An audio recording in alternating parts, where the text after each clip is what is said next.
Afternoon everyone, কেমন আছো তোমরা? তনুশ্রী ভিলেজ লাইফস্টাইলে তোমাদের সবাইকে স্বাগত। আমার রেসিপি ভিডিওগুলো তোমাদের কেমন লাগে অবশ্যই কমেন্টে জানাবে। আজকের বানাচ্ছি ডিমের তেলানি। চলুন কী কী উপকরণ লাগে।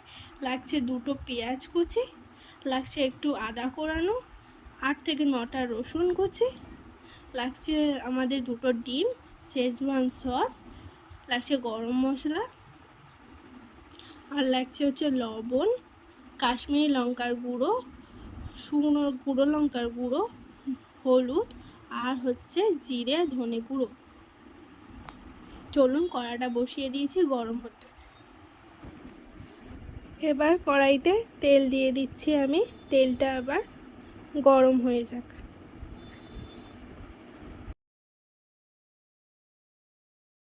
তেলটা আমার গরম হয়ে গেছে, অ্যাড করে দিচ্ছি পেঁয়াজ কুচিগুলো, দিয়ে ভালোভাবে নেড়ে দেবো।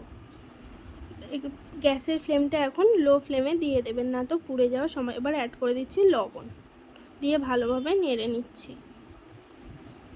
লাল লাল যতক্ষণ না হয়ে যাচ্ছে ততক্ষণ আমি এটাকে ভালোভাবে ভাজবো। এবার দিয়ে দিচ্ছি আদা আর রসুন কুচি। এবার অ্যাড করে দেব গুঁড়ো লঙ্কার গুঁড়ো, দিয়ে ভালো মতন নেড়ে দেব আমি।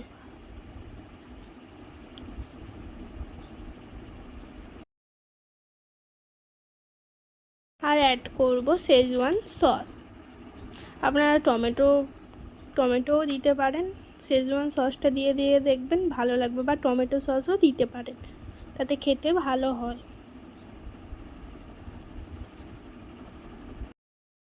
মশলাটা প্রায় হয়ে এসছে। এবার অ্যাড করে দিচ্ছি জিরে, ধনে, নুন, হলুদ, লঙ্কার যে পেস্টটা করা ছিল সেটা ভালোভাবে দিয়ে নেড়ে দিলাম। ভালোভাবে নাড়বেন। এখন একটু কিন্তু গ্যাসের ফ্লেম লো করে দেবেন, না তো পুড়ে যাবে, মশলাটা খেতে গন্ধ গন্ধ লাগবে।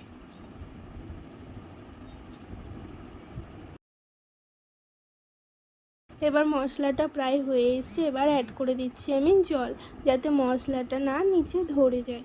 আপনারা ভালোভাবে নিচে নাড়তে না লেগে যায়, অল্প একটু পরিমাণে জল দিয়ে ভালোভাবে নাড়তে থাকবেন 2 থেকে 3 মিনিট মতন।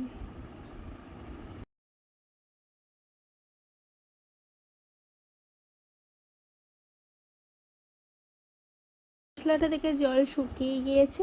এবার অ্যাড করে দেব আমি জল পরিমাণ মতন, যতটা ঝোল খাবেন ততটা। এটা একটু বেশি ঝোল করলে ভালো লাগবে না, একটু গায়ে গায়ে করবেন। 5 মিনিট মতন এটা ফুটতে দেবেন।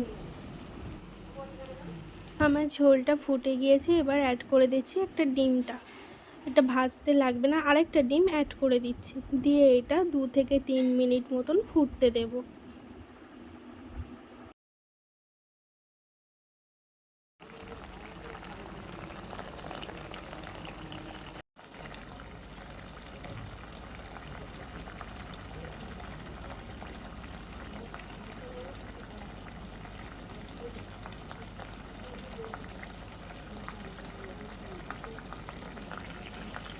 এবার ডিমটাকে উল্টে দিচ্ছি, আর একটু উল্টে 2 মিনিট মতন ফুটবে। এবার আমি শাহি গরম মশলা অ্যাড করে দিচ্ছি এটাতে।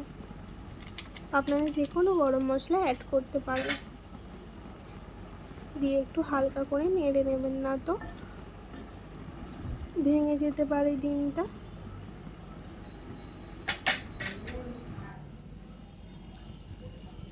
করে দেবেন একটা বাতাসা বা একটু চিনি।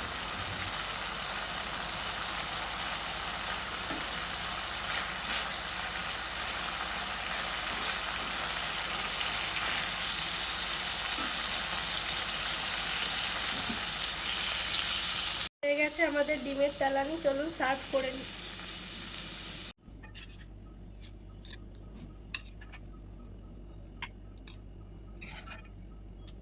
ডিমটাকে না ভেজে এইভাবে করে খেয়ে দেখবেন, দারুণ খেতে হয়।